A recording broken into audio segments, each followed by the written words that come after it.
em casa, tem algumas coisas que a gente, então, precisa só atentar. Uma delas é que a validade não é a mesma validade de alimentos comprados prontos.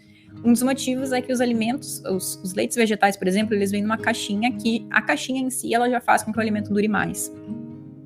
Essa caixinha a gente não consegue replicar na nossa casa, né? Então, a validade, por isso, quando a gente guarda, mesmo num pote fechado, por exemplo, numa garrafinha, uma garrafa de vidro, eu gosto de reutilizar os meus potes de vidro, então o meu leite vegetal fica num pote de vidro reutilizado, bem fechado dentro da geladeira, parece aqueles leites antigos que os leiteiros traziam na porta da casa.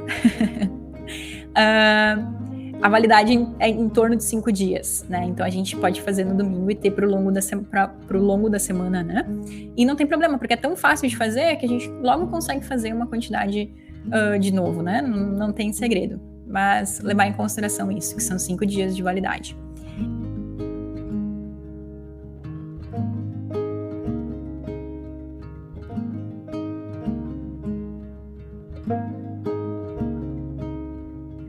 Extrato de baunilha para que fique bem bom para o nosso paladar também. E o leite de soja a gente pode usar de inúmeras maneiras, de igual forma como a gente consegue com todos os outros leites. E ele tem um ponto muito positivo. Quando a gente faz receitas para bolos, por exemplo, que a gente quer fazer um bolo plant-based, né? Sem nada de origem animal, por exemplo. E a gente pega o leite de soja e mistura com um pouquinho, com um componente ácido, por exemplo, um suco de limão ou um vinagre, ele fica como leite talhado. E esse leite, dessa maneira, quando ele coagula dessa forma, ele deixa a massa do bolo bem mais macia, mais leve também. Então, é um leite bem interessante. Leite de aveia também é muito bom para usar quando a gente faz bolos e outras receitas assadas, mas o leite de soja, para mim, é um dos melhores. Então, tem um outro ponto muito positivo em relação a ele. Uma coisa só em relação ao cálcio, que é bem importante, é que a gente precisa, mesmo quando a gente faz em casa, a gente sempre precisa dar uma agitada nele. Porque isso mostrou que quando a gente deixa o leite de soja, que tem uma alta concentração de cálcio, quando a gente deixa o leite de soja parado na geladeira, o cálcio ele tende a ficar junto com as fibras que ainda ficam no leite, embaixo da garrafa. Então, do pote que tu for guardar, enfim. Então, lembra de sempre agitar, independente se tu tem a versão pronta ou se tu tem a versão feita em casa, agita bem antes de usar ele, de consumir ele. Assim, tu vai conseguir ter essa quantidade de cálcio através do teu leite, né? Não vai ficar tudo no fundo da garrafa ou no fundo da caixinha de leite, né? De leite vegetal. Lembrando que a fonte de cálcio principal, independente para todos nós, mesmo para a vaca não é uma produtora de cálcio, como muitas pessoas acreditam. Não, o corpo dela não produz necessariamente cálcio. Ele vem através da alimentação da vaca. O que a vaca come? Ela come pasto, ela come folhas verdes, ou era para comer, né? Agora, como tá isso, eu não sei te dizer, mas na natureza dela, ela tinha que comer pasto, né? De igual forma, a gente também foi feito para consumir saladas, para consumir folhas verdes. O que são as folhas verdes que a gente tanto fala aqui? Folhas verdes escuras são riquíssimas em cálcio, são a nossa fonte primária de cálcio, e a gente consegue absorver toda essa quantidade de cálcio que muitas pessoas acham que, mas a gente consegue ter a mesma absorção? Sim, inclusive melhor. Então, quais são as fontes dessas folhas verdes escuras? Brócoli, couve, folha do brócoli, folha de couve-flor, rúcula, folha de mostarda, todas as folhas verdes escuras que tu encontra no mercado, naquela seção bonita do hortifruti, colorida, todas essas folhas verdes são fontes de cálcio. Então, em primeiro lugar, se a gente está preocupado com a quantidade de cálcio, esse é o primeiro lugar que a gente precisa ir. Primeiro.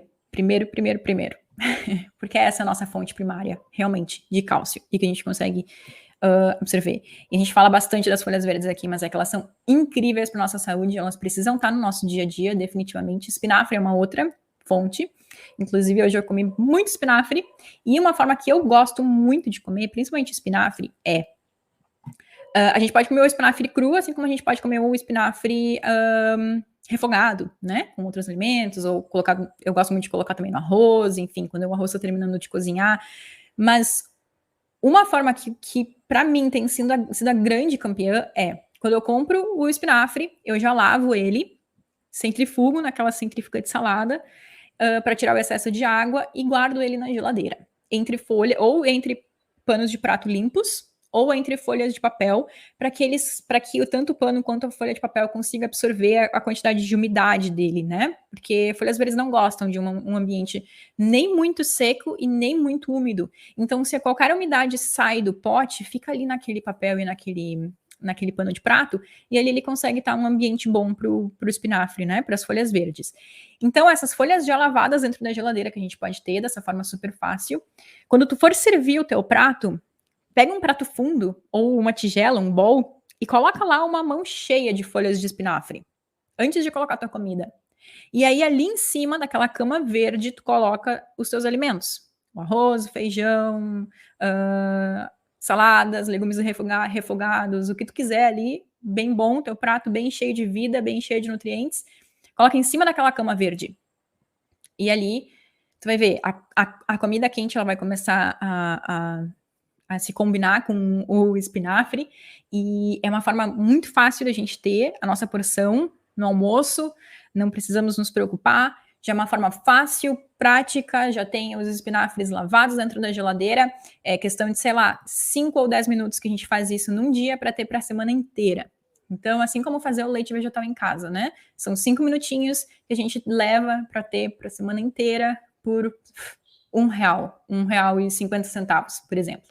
Ao invés de pagar, sei lá quanto, R$12, R$13 por um litro, né? Bom, né? A gente não precisa pagar caro e mudar a nossa alimentação, na verdade, quando a gente melhora a nossa alimentação, quando a gente opta por alimentos, por usar estratégias diferentes, por conhecer os alimentos que a gente consome, a gente, além de ganhar mais vida e mais saúde, a gente economiza. É muito mais barato, acredite, muito mais barato. Boa. Já falamos então de 3 tipos de leite. Qual é outro leite que a gente pode fazer? A gente pode misturar, por exemplo, arroz integral, com aveia, né? Como tem nos mercados, né? Normalmente tem o leite de arroz lá e tem o leite de aveia, arroz e castanhas, arroz e alguma outra coisa. O arroz é uma forma barata da gente fazer leite vegetal, mas ele é bem interessante se a gente consegue misturar ele com outros alimentos. E vou ser bem sincera que não é o que eu mais faço em casa. Eu fiz uma vez para testar. O que a gente mais faz é definitivamente de aveia e de soja.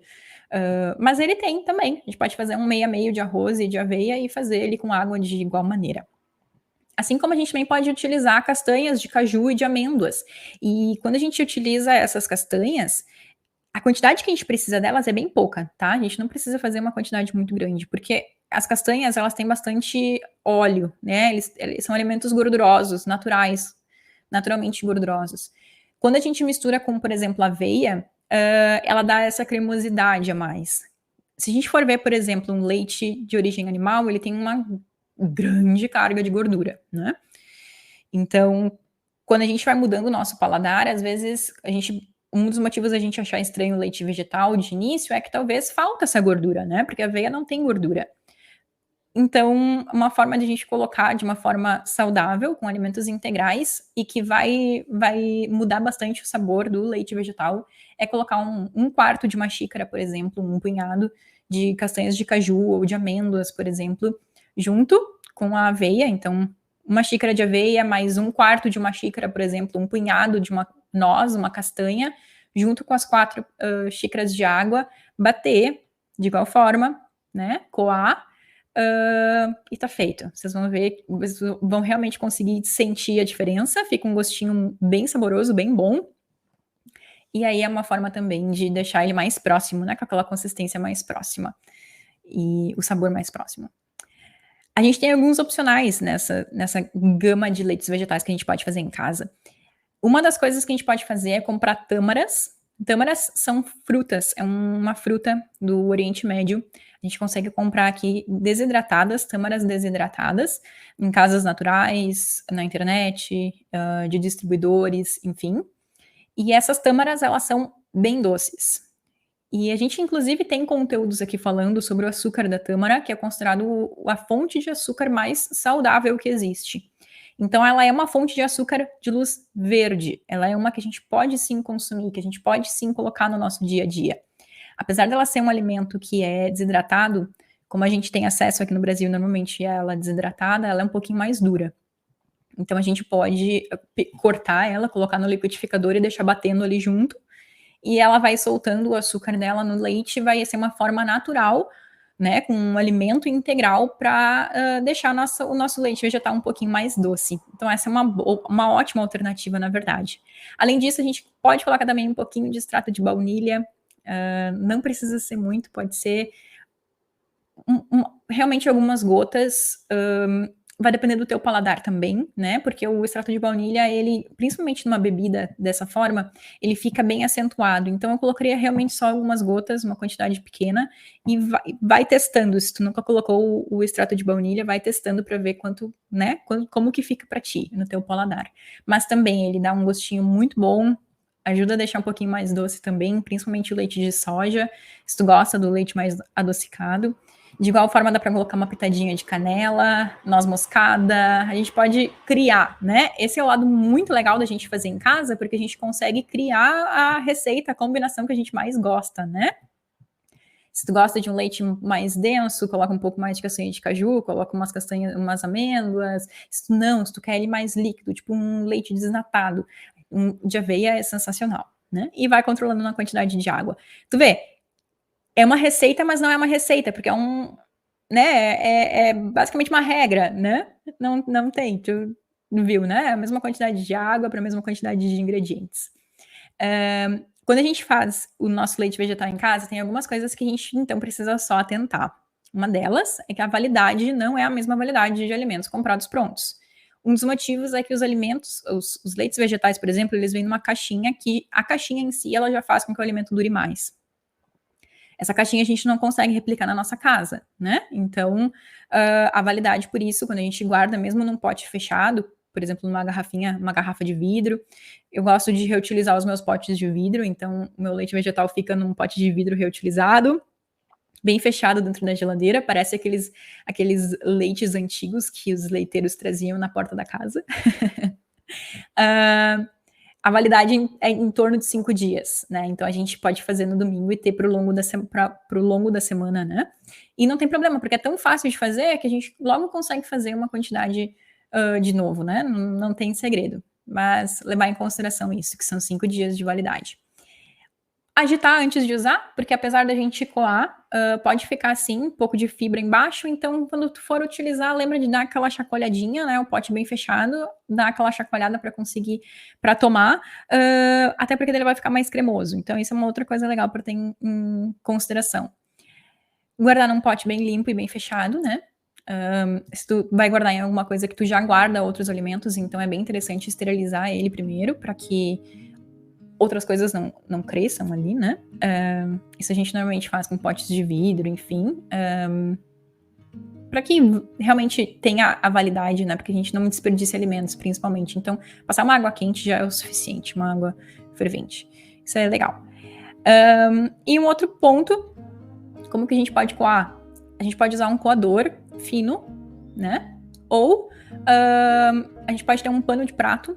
Se tu comprar um pano de prato que tenha as fibras assim mais espaçadas, utilizar ele só para isso, né? Isso para não ter contato com produto de detergente, todas as demais coisas, né? Porque tu vai usar direto no teu alimento. Então, se tu conseguir ter um pano de prato que seja só para isso, já é bem melhor, bem legal. Ou tem aqueles paninhos, aqueles sacos de voal de queijo, enfim, que hoje na internet, inclusive, a gente consegue comprar. Que chama saco para leite vegetal mesmo, saco de voal, que eles são bem práticos, tu pode colocar e com isso então espremer o teu conteúdo, a tua fibra para sair todo o líquido. São essas as formas. A forma como eu utilizo aqui em casa, se tu for me perguntar, eu utilizo o coador, na maioria das vezes, que eu acho mais prático, e porque eu não me importo de ter um pouco da fibra do alimento, né, do ingrediente principal no meu leite vegetal. Então eu uso ele, é mais fácil de lavar também. E porque a gente sempre utiliza a polpa que fica. E é interessante, porque a aveia, como eu falei, a gente pode usar na nossa aveia no nosso dia seguinte. De igual forma quando a gente mistura com castanhas de caju, ou quando a gente coloca amêndoas, ou quando a gente faz com arroz. E o da soja, a gente pode fazer hambúrgueres com ele.